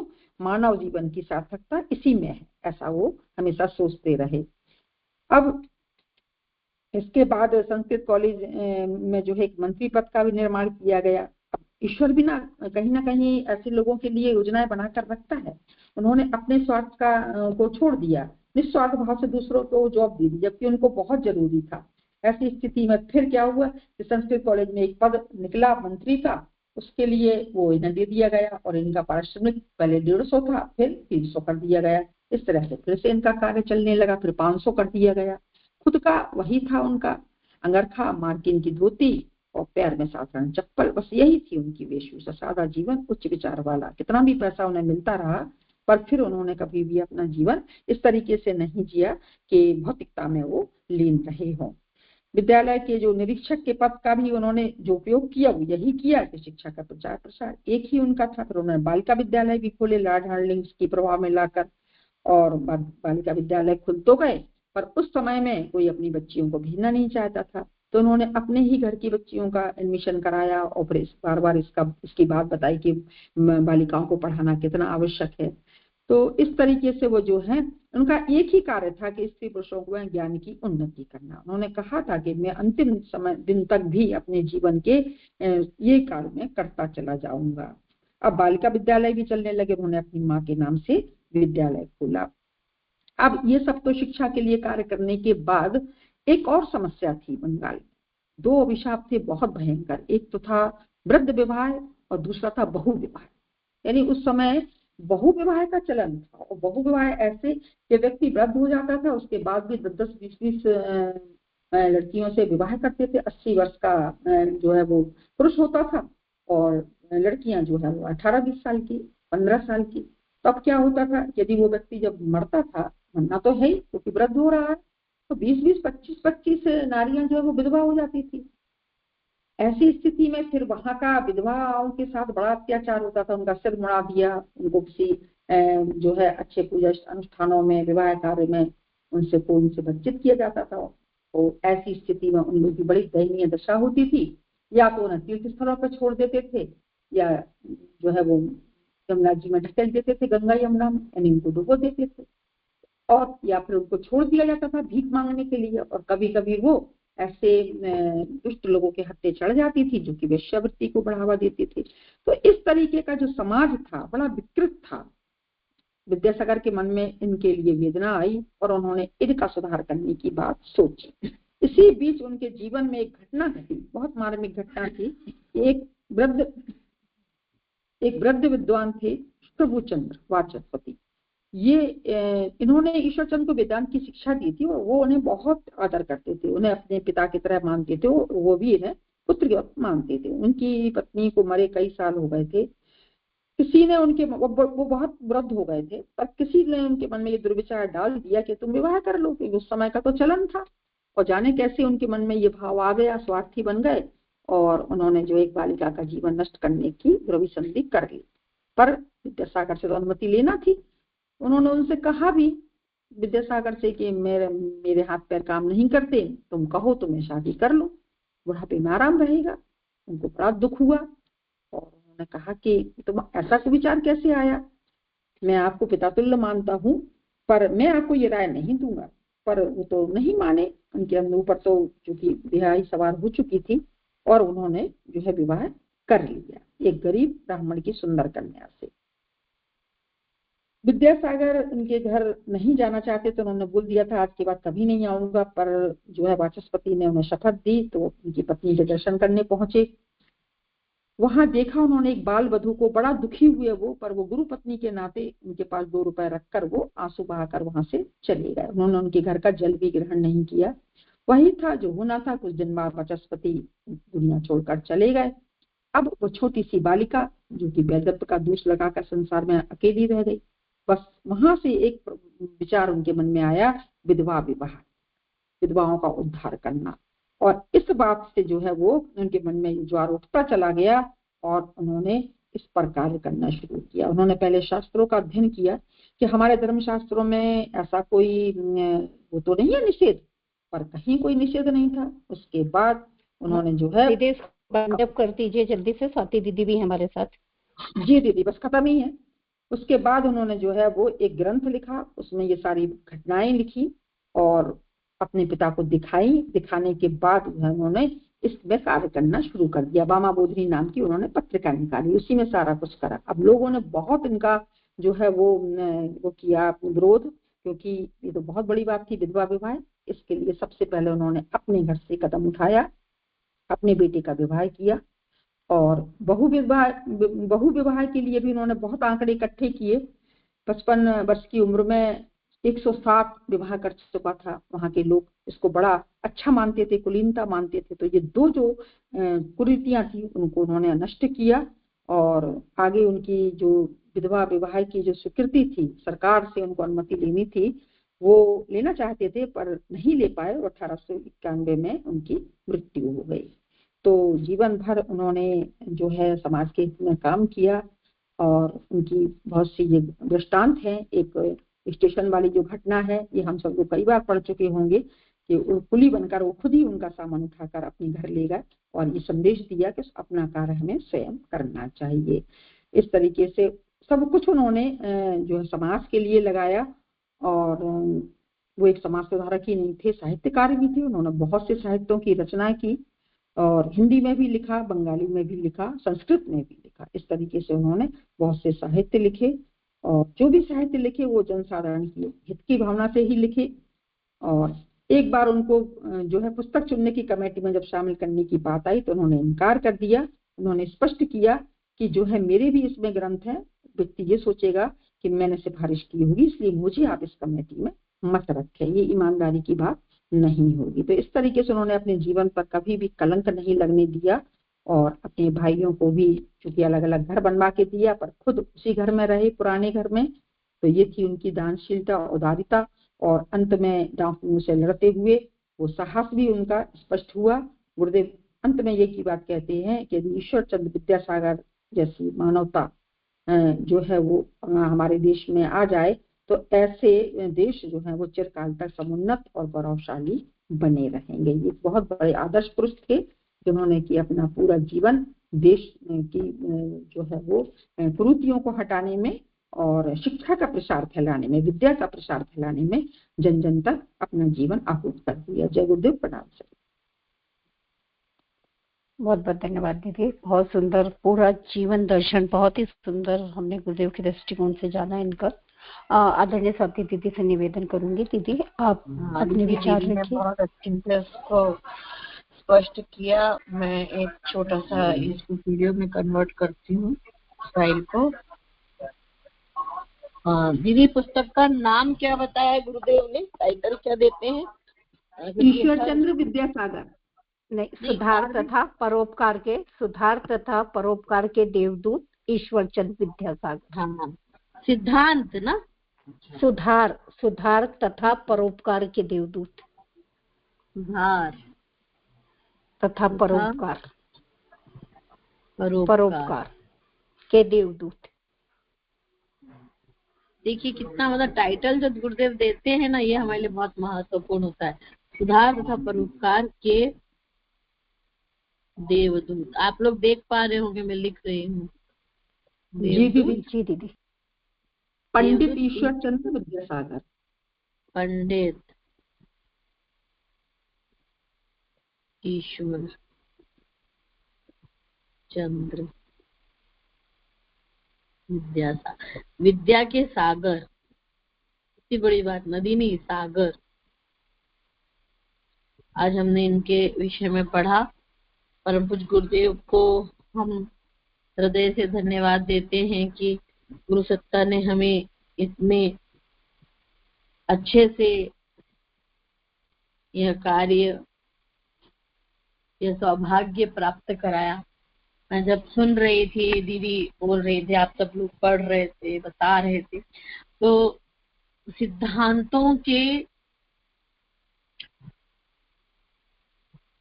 महाराणा प्रताप के रूप में, जैसे महाराणा प्रताप थे सिद्धांतों को जीने वाले, संस्कृति के लिए जीने वाले, ऐसे योद्धा के रूप में मुझे ईश्वरचंद विद्यासागर दिख रहे हैं। आधुनिक युग में हुए, 19वीं शताब्दी में हुए, और ज्ञाता ज्ञान, मतलब मैं ये कहना क्या चाह रही हूँ कि उनकी इमेज ऐसे नहीं बन रही है कोई किताबी कीड़े की इमेज बन रही, मतलब एक योद्धा की इमेज बन रही थी, महाराणा की एक इमेज बन रही थी जब उनके बारे में सुन रही थी। क्योंकि ये युद्ध की तरह ही होता है कि आप 500 कमाओ और अपने में 50 खर्च करो, बाकी सारा समाज के लिए, हितार्थ समाज के लिए खर्च करो, अपने लिए नहीं करो। ये एक योद्धा कर सकता है। ये एक योद्धा कर सकता है कि एक कुरीति, एक कुपरंपरा समाज में चली आ रही है, बहु प्रथा, मतलब ढेर सारी वाइफ रखना, अरे लोग तो अरे ठीक है चल रहा है समाज में, उसमें वासनाओं तृष्णाओं के लिए ही, अहंता के लिए ही अपने आप को झोंक देंगे। अच्छे अच्छे धनाढ्य परिवार के लोग होंगे वो ऐसे काम करेंगे, ढेर सारी बीवियां रखेंगे। मतलब अंदर से इतना घटियापन लग रहा है कि मैं आपको बता नहीं सकती। इतना आसान नहीं होता है जूझना कि ये कह दें कि अब बालिका वधू क्या विवाह फिर से करा दिया जाए, ये विधवा हो गई है। और कैसी घृणित चीज है, एक नौकरानी रख लो, तुमको शादी करने की क्या जरूरत है, कोई मेड रख लो, कोई एक हेल्पिंग हैंड रख लो, किसी को 4 पैसे भी मिल सकते थे, उसके लिए शादी विवाह करने की क्या, विवाह नाम को ही, विवाह संस्कार को ही इन्होंने, इनके जैसे लोगों ने हवस का जो था अपना रूप परिवर्तित करके उसका नाम विवाह कर दिया। मतलब ये सब सुन करके पहले भी पढ़ा है हमने, लेकिन आज तो वाकई बहुत ही स्वरूप ही इसका एकदम डिफरेंट था, अलग था। और बल्कि मैं इसके साइड इफेक्ट पर भी चिंतन कर रही थी कि ये जो है ना आजकल इसका साइड इफेक्ट हो गया। अब ढेर सारी मैरिजेस देखो ना, कितना समाज परिवर्तित होता चला गया। अब लिविंग रिलेशनशिप आ गई है, तो तुम एक नहीं 4-4 बार शादियां कर रहे हो, डिवोर्स कर रहे हो, वो भी इतना घटिया हो रहा है। तो समाज की स्थिति कितनी बेकार होगी। तो विवाह संस्कार जो होता था, उसका जो कंसेप्ट था, उसकी जो संस्कारिता थी, जिससे हम आध्यात्मिक रूप से उन्नति करते, तो नष्ट होती चली गई। सिद्धांत कहाँ रहे। तो ये इतना आसान नहीं होता किसी चीज का विरोध करना और नए कंसेप्ट को लेकर के आना। आज इसकी आवश्यकता तो भले ही नहीं है ना बहु पत्नी विवाह को रोकने, क्योंकि समाज में अब है नहीं ऐसा। जहाँ हो रहा हो, अपनी वर्तमान स्थिति देखते हुए, जैसे मैं वर्तमान स्थिति गांव की देख रही हूँ कि वहां पे पर्दा प्रथा इतना ज्यादा है, घूंघट में आज भी बहुएं रह रही हैं। हमने इंसान नहीं समझा बहुओं को, लड़की नहीं समझा, बेटी नहीं समझा। मतलब मैं संबंधों की बात नहीं करती, इंसान की बात करती हूँ कि इंसान तो समझो कम से कम। बेटी तो बहुत दूर की बात है, इंसान समझना चालू करो। They are the human beings, जीवात्मा के स्वरूप में समझो। भाई तकलीफ तुम्हें होती है वो उसे भी होती है। तो ये चीजों के विरोध और इनके लिए कुछ कर गुजरने की अभी आवश्यकता है। मैं अपने गांव की बात करें, आप अपने वर्तमान परिस्थितियों को देखें, अलग अलग देश के, विश्व के, मुझे लगता है दीदी भी होंगी अमेरिका से, दीदी का नाम स्लिप आउट हो रहा है मेरे माइंड से, तो रचना दीदी है। हाँ रचना दीदी है। तो हमको, हाँ रचना दीदी सोचेंगे अपने तरीके से कि वहां क्या परिस्थिति है, वहां किस चीज की आवश्यकता है और उस पर क्या किया जा सकता है, मूर्धन्य लोग विचार करें। तो मुझे इतना आनंद इस बात का आ रहा है कि ऐसा नहीं है कि हम लोग, अब हम अगर बात कर रहे हैं तो हम लोग कोई छोटे मोटे काम कर रहे हैं नहीं, घर पर रह करके भी, एक सेशन अटेंड करके भी हम क्रांति ला रहे हैं। एक विचारों की क्रांति, एक योद्धा के रूप में हमारी टुकड़ी दिन रात लग रही है। ये मुझे सूक्ष्म में दिखाई दे रहा। बस मैं इतना ही कहना चाहूंगी। प्रणाम सभी को, जय गुरु।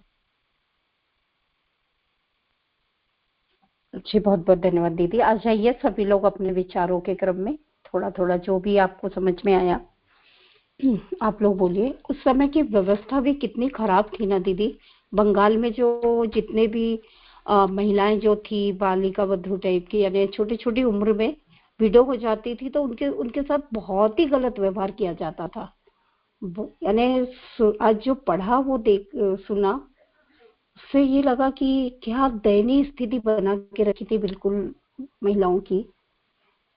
ये भी दीदी एक बंगाल अपने में आप तो ये स्थिति आज भी है, आज भी आज भी वहाँ है, पर विधवाओं आज का। उतनी नहीं जी है दीदी। दीदी। हाँ, पर अब उस थोड़ा समय तो सा ये है भयानक। कि गवर्नमेंट का, हाँ गवर्नमेंट का अंकुश है। फिर भी हमने यहाँ मथुरा में देखा, वृंदावन में यहाँ गए, यहाँ देखा, यहाँ जो इतने विधवाश्रम हैं और वहाँ अधिकतर जो है महिलाएं वो बंगाल से आई हुई हैं, बिल्कुल यंग लेडी। मैंने खुद देखा और मुझे बड़ा अजीब लगा, कई लोगों से बातचीत भी की। तो अभी भी वहाँ जो है इनको या तो मार डाला जाता है या यहाँ भेज दिया जाता है। उससे क्या होता है कि जो संपत्ति उनके हिस्से की होती है वो उनको नहीं देना पड़े, ऐसा भाव उनके लोगों का आज भी बना हुआ है दीदी। हाँ दीदी, ये मैंने उड़ीसा रचना में भी दीदी देखने को मिलता क्वेश्चन है। फोन से हैं, शायद क्वेश्चन तो नहीं टच कर पाएंगे, तो मैंने दीदी आपका अनम्यूट किया, अगर आप कुछ बोलना चाहें तो आप बोल सकती हैं। रचना दीदी। नहीं, प्रणाम दीदी, जय गुरुदेव। मैंने थोड़ा सा ही सुना है दीदी, मैं तो आप लोगों को सुनना चाहती हूँ। थैंक यू दीदी। ये ठीक है ना दीदी, पर सब्जेक्ट को भी सुने, मतलब जैसे हम लोग बोलते हैं आज ईश्वर, क्योंकि आपका अक्सर आप वेडनेसडे को ही आते हो और वेडनेसडे को ग्रेट पर्सन्स पर ही और किसी फेस्टिवल पर ही चर्चा होती है, बाकी मंडे ट्यूसडे अलग है और थर्सडे फ्राइडे अलग है। अब हम कोशिश ये कर रहे हैं कि जो भी रिकॉर्डिंग्स होंगी उनको ना हम यूट्यूब पे डाल दिया करेंगे, सीरीज जैसे बना देंगे, तो प्लेलिस्ट आ जाएगी, पॉडकास्ट आ जाएगा हमारा यूट्यूब पर, तुरंत ये हम प्लानिंग करें तो आप लोग उसको सुन सकेंगे। तो आज का दीदी ईश्वर चंद्र विद्यासागर को सुना है हमने, पढ़ा है हमने उनके जीवन चरित्र को। वो ठीक है, आपने ध्यान नहीं दे पाए तो कोई बात नहीं, पर आगे से आप थोड़ा सा इसमें ध्यान दे दीजिएगा कि आपका इंडिपेंडेंट सब्जेक्ट रहता है, ओनली ऑन वेडनेसडे। ठीक है ना? ठीक है, ठीक है, प्रणाम। और आप ठीक हो? हाँ दीदी, जी बिल्कुल। थैंक यू दीदी। Thank you. ठीक है दीदी, विभा दीदी को लेते हैं। विभा दीदी ने क्वेश्चन को टच किया है और उसके बाद फिर अपन समापन करते हैं। और कोई होस्ट में से बोलने वाला है क्या? इंदिरा दीदी बोलना चाहें तो, बाकी फिर समापन। जय गुरुदेव, प्रणाम दीदी सभी को। और ये भी सही है, बिल्कुल सच है कि हमें महापुरुषों के जीवन चरित्र को पढ़ने का या सुनने का इसी जगह पर अवसर मिलता है। पहले हम लोगों ने कहाँ क्या पढ़ा है, गायत्री परिवार में आने के बाद भी साहित्य भले ही कितना है लेकिन नहीं पढ़ पाए, और अपने विद्यार्थी जीवन में तो बस अपनी पढ़ाई भी पता नहीं कैसे कर ली होगी, नहीं जानते।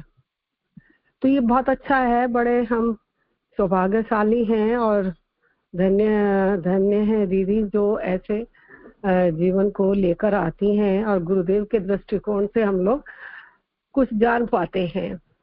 अब जरूरत ये है, जैसे आज की हम बात करें, विद्यासागर नाम है तो शब्दों पर तो ये विद्या की गुण मतलब कि गुण खान, क्या बोले, खान, गुणों की खान विद्या में। अब शिक्षा और विद्या गुरुदेव ने बताया, तो आज तो एजुकेशन रह गई है, विद्या का भी पता नहीं। जबकि विद्यालय नाम रखे जाते हैं कि कॉलेज बोलते हैं विद्यालय में, लेकिन विद्यालय भी कहाँ रहे, मैं वहां नहीं जा रही हूँ, लेकिन शिक्षा ही शिक्षा समझ में आती है, विद्या रही नहीं।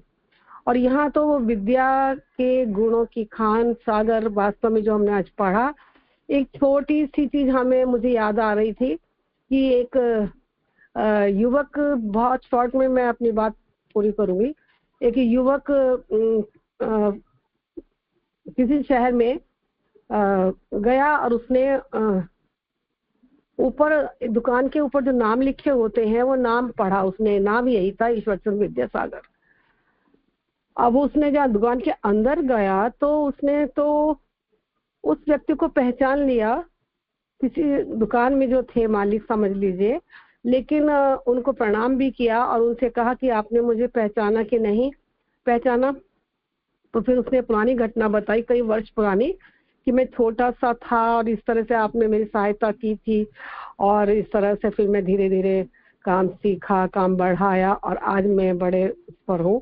तो ये सब आज जो मैं कर पा रहा हूँ ये आपके कारण ही कर पा रहा। ऐसे उसने अपनी बात को रखा, सब याद आया। तो ये तो हमने छोटी सी बात कभी पढ़ी होगी या सुनी होगी, लेकिन आज जो उनका चरित्र पढ़ा, जीवन पढ़ा, तो मैं तो सारी चीजें बता ही नहीं सकती। बस इतना समझ में आता है कि साहित्यकार तो बाद में बने, समाज सुधारक वो रहे हैं। उनका अपना जीवन जैसे खाने तक की समस्या थी, उसमें से भी निकलते हुए किस तरह उन्होंने अपने जीवन को, कर्मठ थे, पढ़ते रहे आगे। वो मैं बता नहीं पा रही हूँ, समझ रही हूँ। तो वो ऐसे स्तर पे पहुंचे जहाँ उनको छात्रवृत्ति भी मिली और पद पर भी थे, यानी उन्होंने जो भी आय के साधन थे उन्होंने उसमें से अपने लिए सादा जीवन रखते हुए सब खर्च करते रहे, गरीबों के लिए करते रहे, जितनी चीजें हमने पढ़ी, यानी ये समाज सुधार की बात है। तो ऐसा जो व्यक्तित्व है, आज गुरुदेव जो कहते हैं ना, वो आज के समय में बहुत जरूरी है। तो उसमें से विचार क्रांति कैसे हो, किसी भी एक क्षेत्र में हो, अपनी प्रतिभाओं के माध्यम से, मुझे एकदम मुंह से निकला। तो ये हमें सोचना है कि हम विचार क्रांति कैसे करें अपने क्षेत्र में, अपने माध्यम से, अपनी प्रतिभाओं के द्वारा। तो उतना भी कर पाए तो भी धीरे धीरे हर एक के द्वारा कुछ न कुछ बूंद बूंद करके एक घड़ा भरेगा, बड़ा सा समाज में सुधार होगा, जो गुरुदेव का सपना है। तो बस यही हमें अपना को संकल्प लेना है कि हम अपनी प्रतिभाओं को पहचाने, विकसित करें और फिर उनको फैलाएं। तो बहुत सारे बच्चे, बड़े, गरीब, बहुत सारे ऐसे मिल जाएंगे जिनको हम रास्ता दिखा सकते हैं। तो ये इतना मुझे समझ में आ रहा है उनके जीवन से, चरित्र से। तो उनका तो जीवन वास्तव में महान, शब्द भी छोटा है उनके लिए कहना। हमें क्या करना है, गुरुदेव के कार्य में लगना है, तो इतना तो हमें करना ही चाहिए। जय गुरुदेव दीदी। बहुत कुछ है कहने के लिए, बस मैं शब्द नहीं मिल रहे, इसलिए मैं यहीं पर वाणी को विराम दूंगी। मुझे मौका दिया, धन्यवाद दीदी। Thank you. जी दीदी, बहुत बहुत धन्यवाद दीदी, बहुत ही सुंदर दीदी। तो हम लोगों ने आज जो बहुत ही सुंदर हम लोगों ने ईश्वरचंद विद्यासागर के बारे में जाना, जो आज हम लोगों ने इतना सब कुछ पढ़ा, तो सबसे ज्यादा प्रेरित हम लोग उनके हर कार्य से हुए। जैसे वो शिक्षाविद तो थे ही थे, उन्होंने पूरी शिक्षा प्रणाली में सुधार किया। आज इनकी शिक्षा प्रणाली को पढ़ के मुझे सर्वपल्ली राधाकृष्णन की भी बहुत याद आई। उन्होंने भी हमारे पाठ्यक्रम में बहुत परिवर्तन करके उसको सही रूप में हमारे सामने प्रेरित करा। और आज जो हम लोगों ने अभी पढ़ा लास्ट में कि बहुविवाह करना एक कुलीन परंपरा माने जाते थे, उसका इन्होंने किस तरह से उस समय में इतना संघर्ष करके इसको विरोध किया होगा और फिर ये अधिनियम पारित किया होगा, ये भी हम लोगों के लिए बहुत विचारणीय तो सब कुछ है। उनका पूरा चरित्र विचारणीय है, किस तरह से उन्होंने बाल विवाह, बहुविवाह, कुलीन परंपरा, समाज में और भी अन्य जो भी हमारी गलत परंपराएं थी, सबका विरोध करा। सबसे बड़ी बात, नारी उत्थान के लिए बहुत अधिक कार्य करा।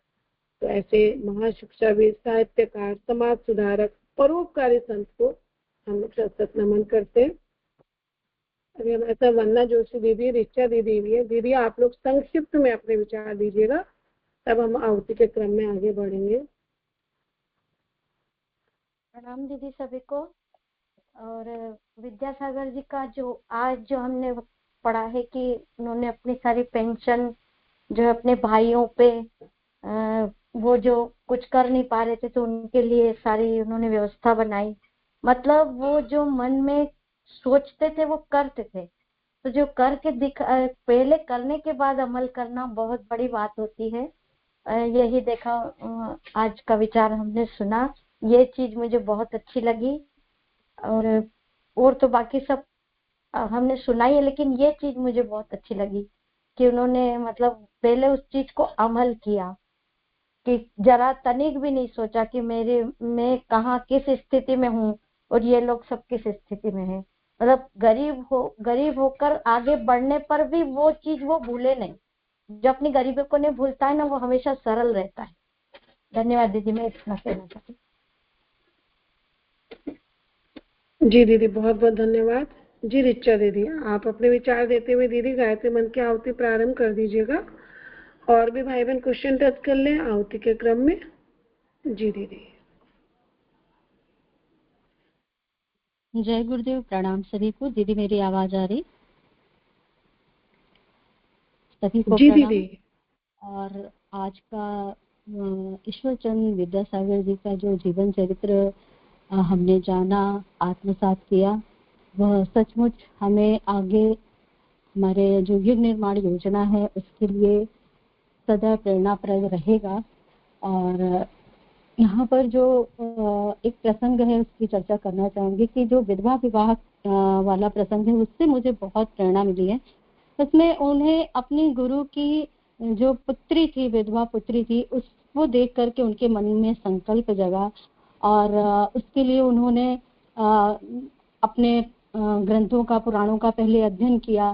फिर जो विरोधी थे उनको परास्त करने के लिए ही ये ग्रंथ का अध्ययन किया ताकि वो समझा सके कट्टरपंथी लोगों को। और सबसे पहले अपने पिता को पढ़ा करके उनका समर्थन लिया, तो उन्हें विश्वास हो गया कि अब वो इसमें जो है सफल होंगे, उनको सफलता मिलेगी। और सिर्फ ग्रंथ ही नहीं लिखा बल्कि उस ग्रंथ की व्याख्या करने के लिए, उसको विस्तार से लोगों को समझ में आया, उसके लिए एक जो है उन्होंने वामा बोधिनी नाम की पत्रिका भी निकाली ताकि उस ग्रंथ की व्याख्या और प्रसार किया जा सके। तो मेरे मन में भी ये भाव उठता है कि जब भी हम कभी किसी से खासतौर से गांव एरिया में गायत्री मंत्र पढ़ने के लिए बोलते हैं तो वो लोग कहते हैं नहीं, स्त्रियों को नहीं पढ़ना चाहिए, नहीं इसको सिर्फ वो ही लोग पढ़ सकते हैं जिन्होंने जनेऊ किया है या जिनके गुरु हैं।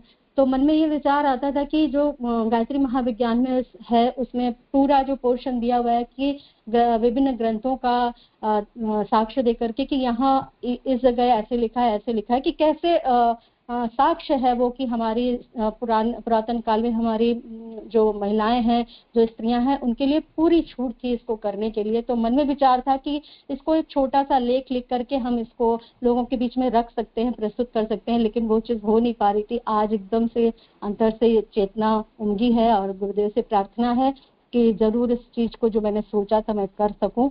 और जब दीदी बता रहे थे, रंजना दीदी, की ईश्वरचंद विद्यासागर जी ने अपनी नौकरी तक किसी और को नौकरी मिले इसलिए छोड़ दी थी वो, तो उन्होंने जब ये बोला तो मुझे अचानक से वो दृष्टांत याद आ गया। हमारे पतिदेव जो हैं वो भी पुणे में जॉब करते थे और उनको दूसरी जॉब ऑर्डिनेंस फैक्ट्री की मिली थी, लेकिन साथ साथ में उनके मित्र थे उनको भी मिली थी। और इनका नंबर पहले था, उनका बाद में था। तो मात्र 3 लोग थे, सिलेक्शन पक्का ही था, सिर्फ एक को ही हटना था।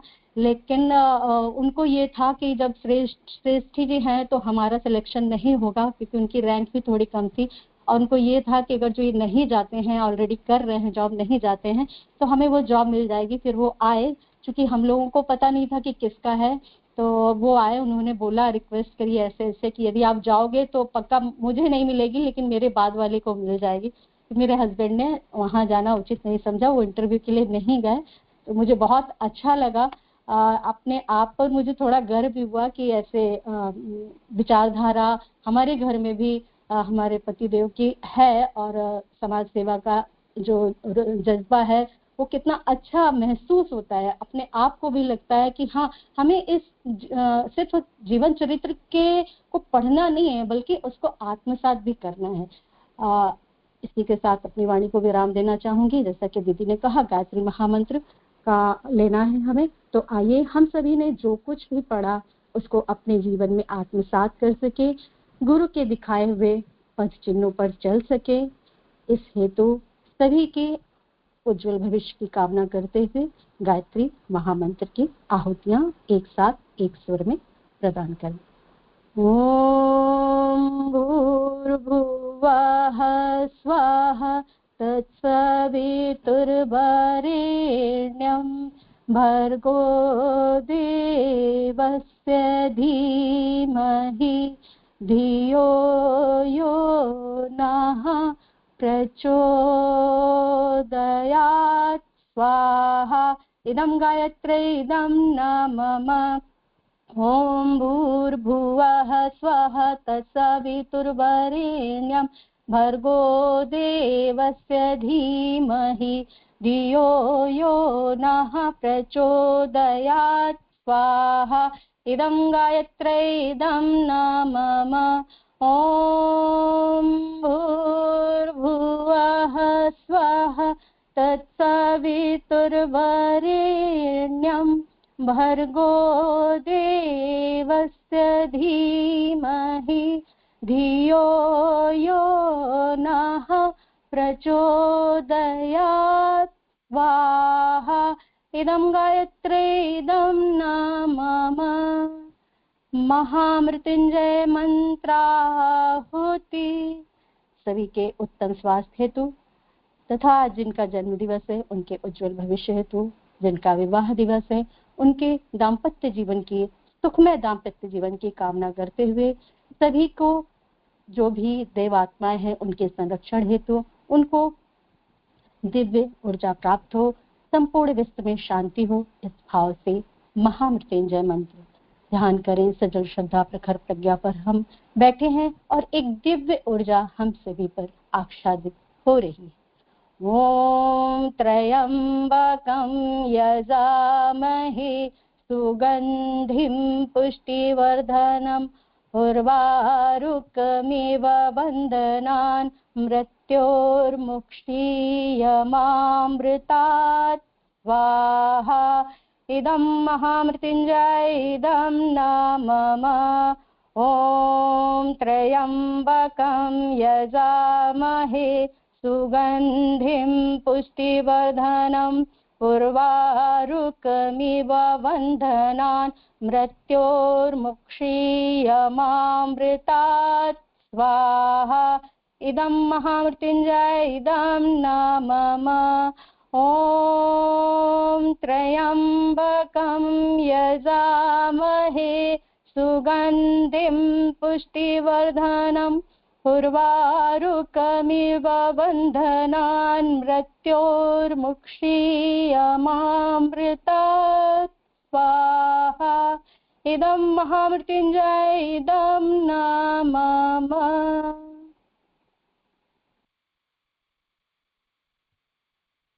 दिवंगत आत्मनाम शांत्यर्थम आहुति। वे सभी दिवंगत आत्मा उनको शांति प्राप्त हो इसी भाव से आहुति समर्पित करें। ओम शन्नो मित्रः शं वरुणः शन्नो भवत्यवर्यम शन्न इंद्रो बृहस्पति शन्नो विष्णुरुक्रमः स्वाहा इदं दिवंगतात्मनां शान्त्यर्थम इदं न मम ओम शन्नो मित्रः शं वरुणः शन्नो भवत्यवर्यम शन्न इंद्रो बृहस्पति शन्नो विष्णुरुक्रमः स्वाहा इदं दिवंगतात्मनां शान्त्यर्थम इदं न मम ओम शन्नो मित्रः शं वरुणः शन्नो भवत्यवर्यम शन्न इंद्रो बृहस्पति शन्नो विष्णुरुक्रमः स्वाहा इदं दिवंगतात्मनां शान्त्यर्थम इदं न मम। पर्यावरण पुष्टिर्थम आहुति। ओम पृथ्वी स्वाहा स्वाहा ओम अंतरिक्षाय स्वाहा स्वाहा ओम सूर्याय स्वाहा स्वाहा ओम चंद्राय स्वाहा स्वाहा ओम नक्षत्रेभ्यः स्वाहा स्वाहा ओम अदभ्यः स्वाहा स्वाहा ओम ओषधिभ्यः स्वाहा स्वाहा ओम वनस्पतिभ्यः स्वाहा स्वाहा ओम चराचरेभ्यः स्वाहा स्वाहा ओम सरीसृपेभ्यः स्वाहा स्वाहा इदं पर्यावरण पुष्ट्यर्थम इदं न मम।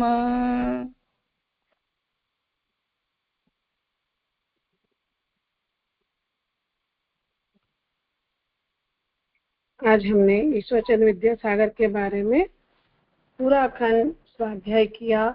उनके आचरण से हम कुछ सीखे और जैसा जोश उनमें था, उत्साह था उनमें समाज के प्रति सभी के लिए, वैसा जोश उत्साह हम में आए, वो स्फूर्ति निष्ठा हम में आए। इसी भाव से पूर्णाहुति।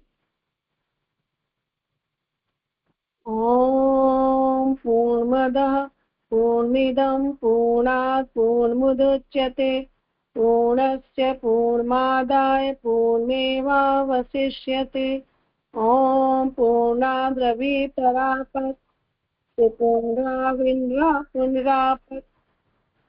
स्वस्ति विकीर्णा वा तत्र तु स्वाहा। ॐ सर्वे पूर्णगं स्वाहा। शांति पाठ। सर्वत्र शांति हो, सभी के पापों का शमन हो और प्रभु की अनुकंपा सब पर बरसे, इसी भाव के साथ शांति पाठ। ओम द्यौ शांतिरंतरिक्षे गुं शांति पृथिवी शांतिरापः शांतिरौषधयः शांति वनस्पतयः शांतिर्विश्वे देवाः शांति ब्रह्म शांति सर्वगं शांति शांतिरेव शांति सामा शांतिरेधि। ओम शांति शांति शांति सर्वारिष्ट सुशांतिर्भवतु। देव शक्तियों को नमस्कार। ओम नमो सुनंताय सहस्रमूर्तये सहस्रपादाक्षिशिरोरुबाहवे सहस्रनामिने पुरुषाय शाश्वते सहस्रकोटि युगधारिणे नमः सहस्रकोटि युगधारिणे नमः। ओम यान्तु देवगणा सर्वे पूजामादाय मामिकीम् इष्टकां सम्मर्दर्थं पुनरागमनाय च प्रभु पुनरागमनाय च। जय गुरु दीदी प्रणाम सभी को।